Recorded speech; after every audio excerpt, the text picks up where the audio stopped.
بسم اللہ الرحمن الرحیم۔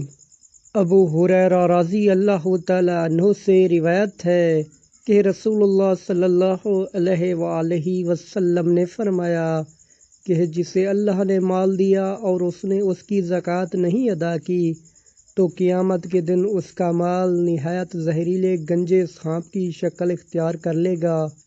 اس کی آنکھوں کے پاس دو سیاہ نقطے ہوں گے جیسے سانپ کے ہوتے ہیں، پھر وہ سانپ اس کے دونوں جبڑوں سے اسے پکڑ لے گا اور کہے گا کہ میں تیرا مال اور خزانہ ہوں۔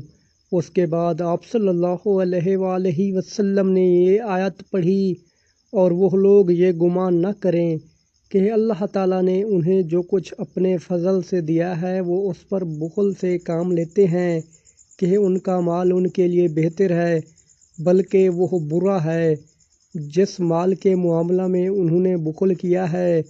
قیامت میں اس کا طوق بنا کر ان کی گردن میں ڈالا جائے گا۔